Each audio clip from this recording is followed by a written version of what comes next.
Sir, good Hi. afternoon. Good Hi. afternoon. Good afternoon. സാറിന് എന്താണ് തോന്നുന്നത് UPSC പ്രിപ്പയർ ചെയ്യാൻ ജോബ് വിട്ട് കളയണോ? ഇത് ആക്ച്വലി നമുക്കറിയാം ഒരുപാട് ആസ്പിറൻസിന്റെ ഒരു കൺസേൺ ആണ് ഈ നമുക്ക് തന്നെ ഒരുപാട് വർക്കിംഗ് പ്രൊഫഷണൽസ് ഉണ്ട്. അപ്പൊ ഈ ജോലി ചെയ്തുകൊണ്ട് പ്രിപ്പയർ ചെയ്യാൻ പറ്റുമോ, ക്ലിയർ ചെയ്യാൻ പറ്റുമോ എന്നുള്ള കൺസേൺസ് ഒത്തിരി പേർക്കുണ്ട്. പക്ഷെ നമുക്കറിയാലോ UPSC ക്ലിയർ ചെയ്യാനുള്ള ഒരു ക്രൈറ്റീരിയ സത്യം പറഞ്ഞാൽ ജോലി ചെയ്യുന്നതോ ചെയ്യാത്തതോ അല്ല, ആക്ച്വലി ക്ലാരിറ്റിയാണ്. നമ്മൾ ജോലി ചെയ്യുന്നവരായിക്കോട്ടെ ചെയ്യാത്തവരായിക്കോട്ടെ, ഈ UPSCന്റെ ഒരു സിലബസ് ഉണ്ട്, അതിൽ സബ്ജക്ട്സ് ഉണ്ട്. നമുക്ക് കൃത്യമായ ഓരോ സബ്ജക്റ്റിലും ഓരോ ടോപ്പിക്കിലും കൃത്യമായ കൺവിക്ഷൻ ഉണ്ടെങ്കിൽ, കോൺസെപ്റ്റൽ ക്ലാരിറ്റി ഉണ്ടെങ്കിൽ, all these are deliverable, all these questions are answerable. അപ്പൊ ജോലി ചെയ്തുകൊണ്ട് എത്രയോ പേര് ക്ലിയർ ചെയ്തിരിക്കുന്നു. ഇപ്പൊ നമ്മൾ തന്നെയാണെങ്കിലും പ്രീവിയസ് ബാച്ചസിൽ there are lots of people working പ്രൊഫഷണൽസിലായിട്ട് നിന്ന് അത് രണ്ട് ബാലൻസ് ചെയ്ത് ക്ലിയർ ചെയ്ത കുറെ പേരുണ്ട്. ഇനി ജോലി ചെയ്യാണ്ട് ഫുൾ ടൈം ഇരുന്ന് പ്രിപ്പയർ ചെയ്തിട്ട് കിട്ടാത്തവരും ഉണ്ട്. സോ ജോലി ഈസ് നോട്ട് എ ക്രൈറ്റീരിയ. ഞാൻ പറഞ്ഞത് നമ്മൾ എത്രത്തോളം UPSCന്റെ ഡിമാൻഡ് മനസ്സിലാക്കി, ട്രെൻഡ് മനസ്സിലാക്കി, അല്ലെങ്കിൽ അതിന്റെ റിക്വയർമെന്റ്സ് മനസ്സിലാക്കി ക്ലാരിറ്റിയോടുകൂടി കോൺസെപ്റ്റ് പഠിച്ച് കൃത്യമായിട്ട് അപ്ലൈ ചെയ്യുന്നു, either in prelims, mains or in personality test. So that clarity matters rather than you are ഒരു ജോലി ഉണ്ട് ജോലി ഇല്ല എന്നതിനൊക്കെ. ഇപ്പം ജോലി ഇല്ലാത്ത ഒരുപാട് പേരും എനിക്കറിയാവുന്ന ഒരുപാട് കുട്ടികളുണ്ട്. അവർ ഒരുപാട് അവേഴ്സ് ഇരുന്ന് പഠിക്കുന്നു, പക്ഷെ എന്താ പറയാ, ബട്ട് സ്റ്റിൽ കുഡിൻ ക്ലിയർ എന്ന് പറയുന്ന ഒരു അവസ്ഥയിലുള്ളവരുണ്ട്. അതേസമയം ജോലി ചെയ്ത് ക്ലാരിറ്റിയോടുകൂടി കൃത്യമായിട്ട് പഠിച്ച് ക്ലിയർ ചെയ്യുന്നവരും ഉണ്ട്. അപ്പം അതാണ് ഞാൻ പറയുന്നത്, the clarity part is more important.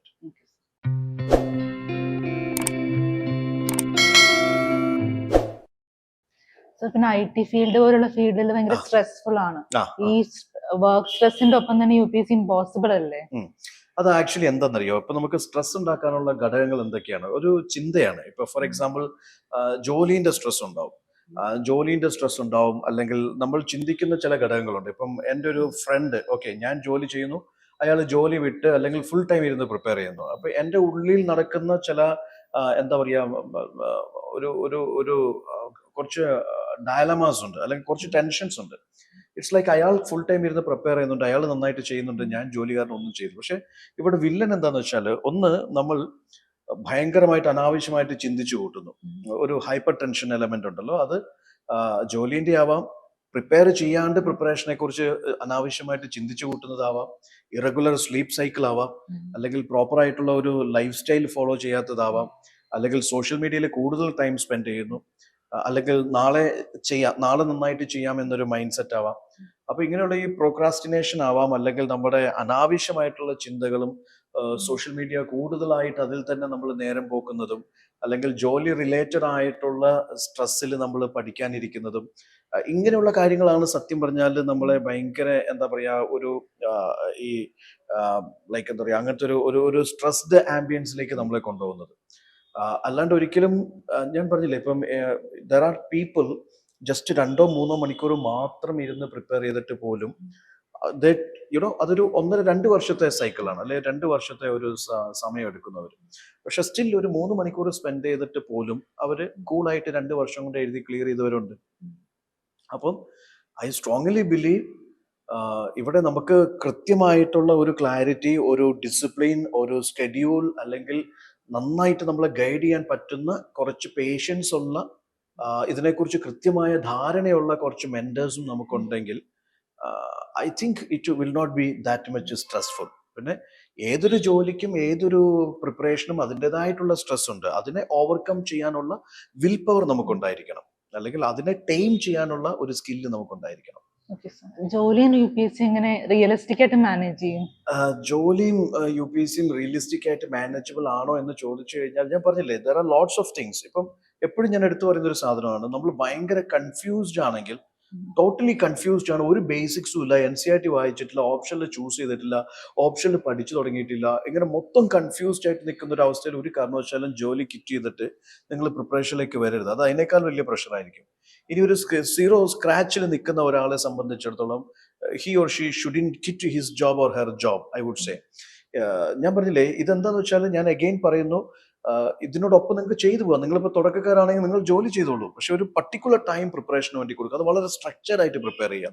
അതിന് നിങ്ങൾക്ക് ഒരു കൂട്ടം മെന്റേഴ്സിന്റെ സപ്പോർട്ട് വേണം. ഇപ്പോൾ ഫോർ എക്സാമ്പിൾ കൃത്യമായിട്ട് നിങ്ങൾക്കൊന്ന് പ്ലാൻ ഔട്ട് ചെയ്യണം. നിങ്ങൾക്ക് കൃത്യമായിട്ട് ഒരു സ്കെഡ്യൂൾ ഉണ്ടാക്കി തരണം. ഫോർ എക്സാമ്പിൾ നിങ്ങൾ എവിടെ നിന്ന് NCERT എങ്ങനെ സ്റ്റാർട്ട് ചെയ്യണം, എവിടെ നിന്ന് ഈ 6 തൊട്ട് 12 വരെയുള്ള NCERT ബുക്സ് ഒറ്റ സ്ട്രെച്ചിൽ വായിച്ചു തീർത്താൽ ഒന്നും മനസ്സിലാവത്തില്ല. എന്ത് വായിക്കണം, എങ്ങനെ വായിക്കണം, എന്ത് കണ്ടന്റ് എടുക്കണം കളയണം, അല്ലെങ്കിൽ എങ്ങനെ നോട്ട് എഴുതണം, ന്യൂസ് പേപ്പർ വായിക്കുന്നത് എങ്ങനെ, എന്തിന്, എവിടെ, എല്ലാത്തിനെ കുറിച്ചും കൃത്യമായ ഒരു പ്ലാൻ ഉണ്ടാക്കി അത് പ്രോപ്പർ ആയിട്ട് ഒരു മൈക്രോ സ്കെഡ്യൂൾസ് സെറ്റ് ചെയ്ത് ഒരു കൂട്ടം മെന്റേഴ്സിന്റെ സഹായത്തോടു കൂടി സ്റ്റെപ്പ് ആയിട്ട് നമ്മൾ പഠിച്ചു കയറി വരണം. ഓക്കെ, വൺസ് നമ്മൾ ഒരു പൊസിഷനിൽ എത്തി നമുക്ക് തോന്നുവാണ് yes this is my final hit എന്ന് തോന്നുന്ന ഒരു മൊമെന്റിൽ നമുക്ക് ജോലി വിടാം. അല്ലാണ്ട് ജോലി കിറ്റ് ചെയ്യേണ്ട ആവശ്യമുണ്ടെന്ന് എനിക്ക് തോന്നുന്നില്ല. അങ്ങനെ കിറ്റ് ചെയ്താലും പിന്നെയും പ്രഷറായിരിക്കും. കാരണം ഒന്നും അറിയില്ലാത്ത ഒരാൾ ഇവിടെ കിടന്ന് നീന്തി കളിക്കും. ഒരു വലിയ കടലിൽ കിടന്ന് അങ്ങോട്ടും ഇങ്ങോട്ടും അലയടിക്കുന്ന പോലത്തെ അല്ലെങ്കിൽ നീന്തി തുടിക്കുന്ന പോലത്തെ ഒരു അവസ്ഥയായിരിക്കും. He will not find any destination. Once ഞാൻ പറഞ്ഞില്ല, നമുക്ക് കൃത്യമായിട്ടുള്ളൊരു പ്ലാൻ ഉണ്ട്, അല്ലെങ്കിൽ നമുക്ക് കൃത്യമായ ഒരു ട്രാക്ക് ഉണ്ട്. നമ്മൾ അത്യാവശ്യം നമ്മുടെ ബേസ് സ്കിൽസ് അല്ലെങ്കിൽ ഈ പറയുന്ന എന്താ പറയുക നമ്മുടെ എഫിഷ്യൻസി ഒക്കെ ഒന്ന് ഉഷാറാക്കിയിട്ടാണ് പിന്നെ നമ്മളൊരു വിത്ത് ഫുൾ കോൺഫിഡൻസ് നമ്മൾ this is my final attempt എന്നൊരു മൈൻഡിൽ ഇറങ്ങിത്തിരിക്കുമ്പോൾ അങ്ങനത്തെ ഒരു മൊമെന്റിൽ ജോലി വിടുന്നതിൽ തെറ്റില്ല. പക്ഷെ ഒന്നും ആവാണ്ട് ഒരു ആവറേജ് അല്ലെങ്കിൽ ബിലോ ആവറേജ് ലെവലിൽ ജസ്റ്റ് ഒരു ആവേശത്തിന്റെ പുറത്ത് ജോലി വിട്ടു വരുമ്പോൾ അത് വലിയ പ്രഷർ ആയിരിക്കും. കാരണം ഇതൊരു എക്സാം ആണ്, ഇതിന് സിലബസ് ഉണ്ട്, ഇതിന് 1 വർഷത്തോളം 1.5 വർഷത്തോളം സമയം എടുക്കണം, ഇങ്ങനെയുള്ള കുറേ കാര്യങ്ങളുണ്ട്. അപ്പൊ അതൊക്കെ കൃത്യമായിട്ട് മനസ്സിലാക്കി വേണ്ട ബേസിക്സ് ഒക്കെ പഠിച്ച് ഒരു കൃത്യമായ ഒരു പർട്ടിക്കുലർ ലെവൽ എത്തിയതിനു ശേഷം നിങ്ങൾ ഇതിലേക്ക് വരുമ്പോൾ അവിടെ ജോലി ഒരു പ്രശ്നമാവുന്നില്ല.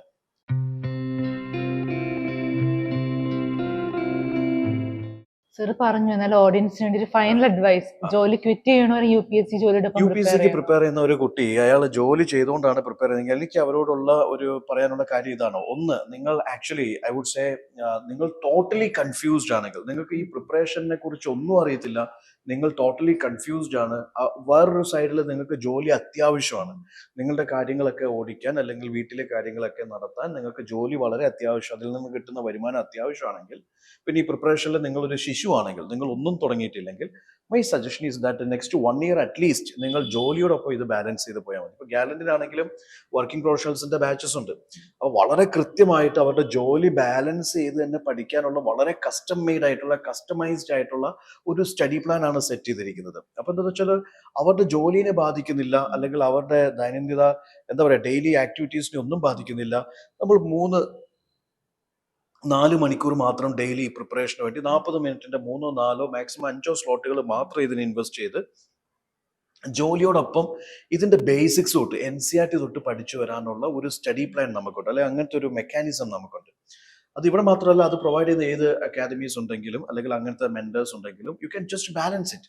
ജോലിയോടൊപ്പം ഓരോ ദിവസവും കൃത്യമായിട്ട് ചെറിയ ചെറിയ മോഡ്യൂൾസ് ആയിട്ട് നമുക്ക് ബേസിക്സ് NCERTs തൊട്ട് പഠിച്ചു വരാനുള്ള ഒരു സംവിധാനം. അങ്ങനെ ഒരു 1.5 വർഷം പഠിച്ച് നിങ്ങളുടെ NCERT, നിങ്ങളുടെ ബേസിക്സ്, നിങ്ങളുടെ ഓപ്ഷണൽസ് ഒക്കെ അത്യാവശ്യം അതിനോട് ജസ്റ്റിസ് ചെയ്തതിന് ശേഷം when you feel that okay this is my final application year അല്ലെങ്കിൽ this is the year I am gonna clear എന്ന് തോന്നുന്ന ആ വർഷം നിങ്ങൾ എന്ത് ചെയ്യാം, ജോലി കിറ്റ് ചെയ്തിട്ട് വരാം.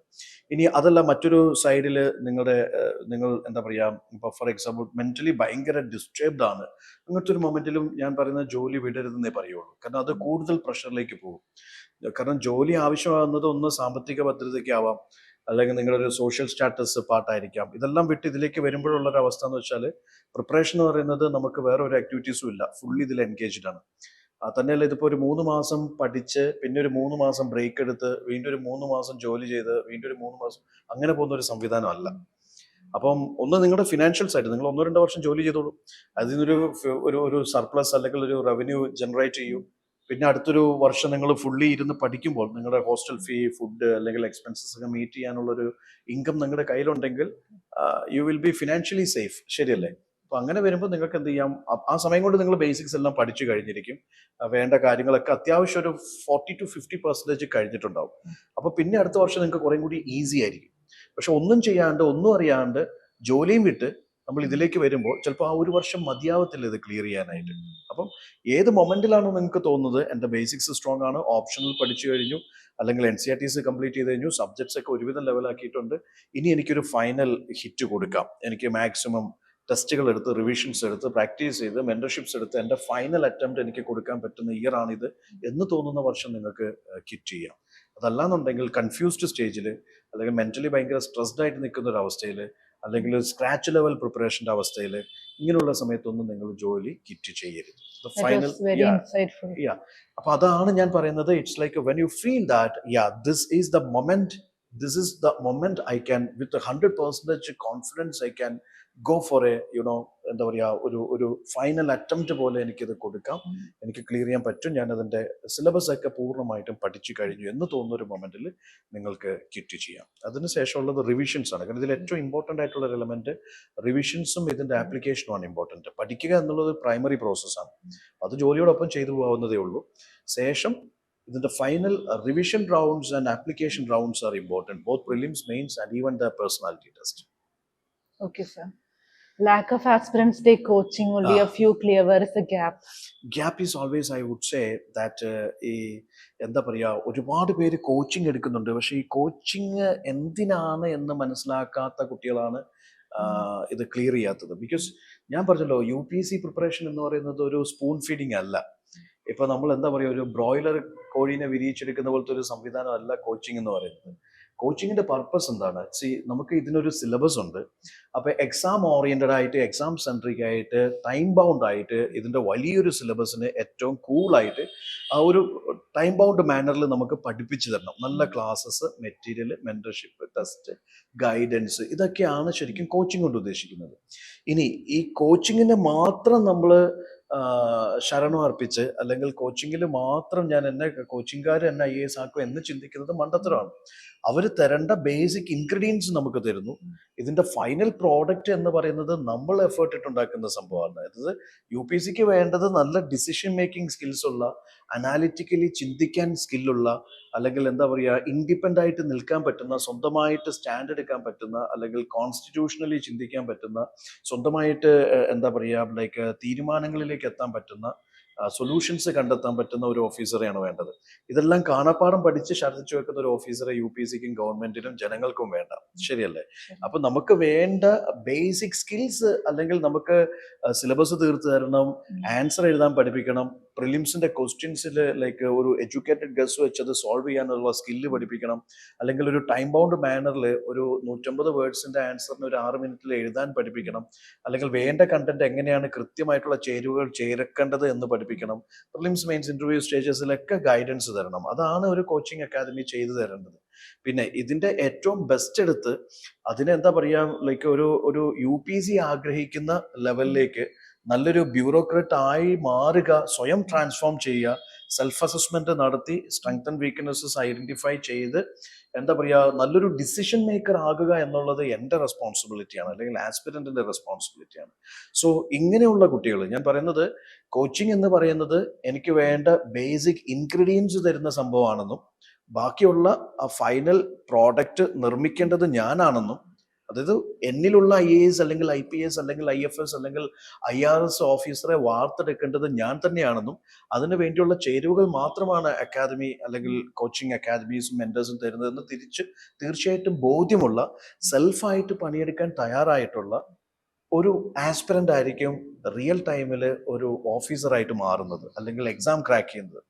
നേരെ മറിച്ച് ഈ പറയുന്ന കോച്ചിങ് അക്കാദമീസ് അവർ എന്നെ മുഴുവനായിട്ട് വാർത്തെടുക്കും എന്ന് തെറ്റിദ്ധരിക്കുന്നു. അവർ തരുന്ന മുഴുവൻ കാണാപ്പാഠം പഠിക്കുന്നു, അവർ പറയുന്നത് പോലെ മാത്രം ചിന്തിക്കുന്നു, അതിന്റെ പുറത്തേക്ക് ചിന്തിക്കാൻ തയ്യാറാവുന്നില്ല, അല്ലെങ്കിൽ അതിന് താല്പര്യമില്ല, അവരെ മാത്രം റിലേ ചെയ്യുന്നു. All these ingredients are the 100% എന്നെ എന്താ പറയുക, ഇതിലേക്ക് ഇടുന്നത് 100% ഇതാണ് എന്ന് 100% അതിൽ മാത്രം റിലൈ ചെയ്ത് നിൽക്കുന്ന ഒരാളെ സംബന്ധിച്ചിടത്തോളം അത് ക്ലിയർ ചെയ്യുക എന്നുള്ളത് ബുദ്ധിമുട്ടായിരിക്കും. അപ്പൊ നമ്മൾ എപ്പോഴും കോച്ചിങ്ങിനെ കാണേണ്ടത് അങ്ങനെയാണ്. നല്ലൊരു കോച്ചിങ് അക്കാദമി ആണെങ്കിൽ, സംവിധാനമാണെങ്കിൽ, UPSC എന്താണോ ഈ പറയുന്ന ഡിമാൻഡ് ചെയ്യുന്നത്, അതിന്റെ ഒരു ചേഞ്ചിങ് ട്രെൻഡ് അനുസരിച്ച്, അല്ലെങ്കിൽ അതിന്റെ ഒരു അപ്ഡേറ്റഡ് ട്രെൻഡ് പാറ്റേൺ അനുസരിച്ച് വേണ്ട ഇൻഗ്രീഡിയൻസ് പ്രിലിംസിനും മെയിൻസിനും ഇന്റർവ്യൂവിനും കൃത്യമായിട്ട് തരാം. ക്ലാസ്സസ്, മെറ്റീരിയൽ, മെന്റർഷിപ്സ്, കാര്യങ്ങളൊക്കെ അതിനെ കൃത്യമായിട്ടുള്ള അളവിൽ ഉപയോഗിച്ച് ഞാൻ എന്നെ തന്നെ ഇവോൾവ് ചെയ്തെടുക്കണം. ദാറ്റ് പ്രോസസ് ഈസ് ഇപ്പോൾ 50% ആ പർട്ടിക്കുലർ അല്ലെങ്കിൽ 40% അക്കാദമി തരുന്നുണ്ടെങ്കിൽ 60% എൻ്റെ കോൺട്രിബ്യൂഷനാണ്. എന്നെ ഒരു ഓഫീസറാക്കി മാറ്റാനുള്ള എൻ്റെ കോൺട്രിബ്യൂഷനാണ്. ആ പണിയെടുക്കൽ അല്ലെങ്കിൽ ആ തിരിച്ചറിവ് ഉണ്ടാകുന്ന ആർക്കാണോ അയാളായിരിക്കും റിയൽ ടൈമിൽ ഈ പറയുന്ന എക്സാം ക്ലിയർ ചെയ്യുന്നത് എന്ന് ഞാൻ വിശ്വസിക്കുന്നു.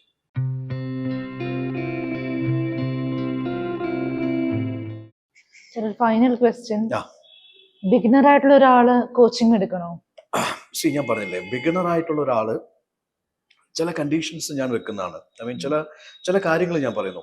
നിങ്ങളൊരു ബിഗിനർ എന്ന് പറയുമ്പോൾ നിങ്ങൾക്ക് ഫണ്ടമെന്റൽ ആയിട്ടുള്ള കാര്യങ്ങൾ അറിയത്തില്ലെങ്കിൽ, ഫോർ എക്സാമ്പിൾ നമുക്ക് പഠിക്കാനുള്ള കുറേ സബ്ജക്ട്സ് ഉണ്ട്. ഹിസ്റ്ററി, എക്കണോമി, ജോഗ്രഫി, പോളിറ്റി, എൻവയോൺമെന്റൽ science, disaster management, IR, security, ethics പോലുള്ള കുറേ സബ്ജക്ട്സ് ഉണ്ട്.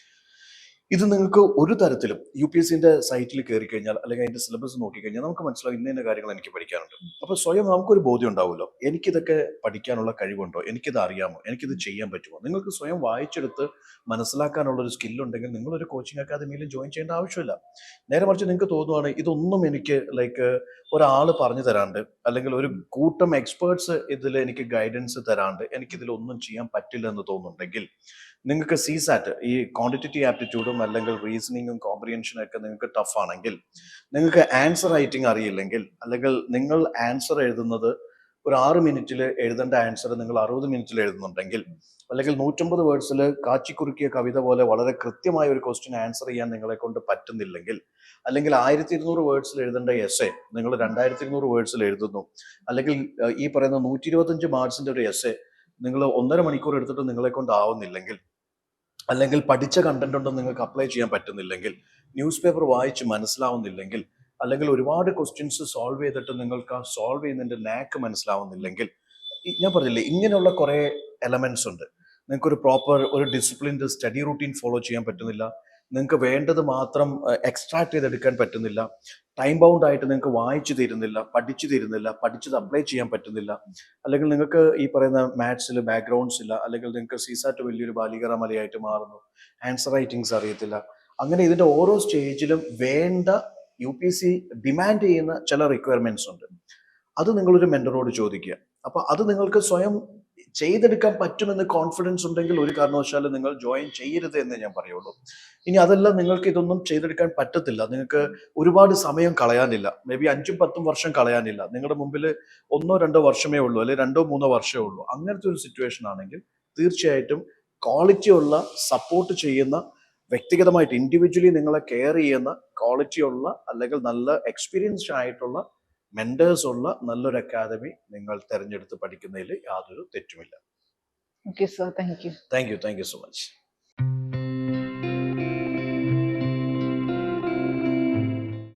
Gallant IAS, chasing your passion to ace.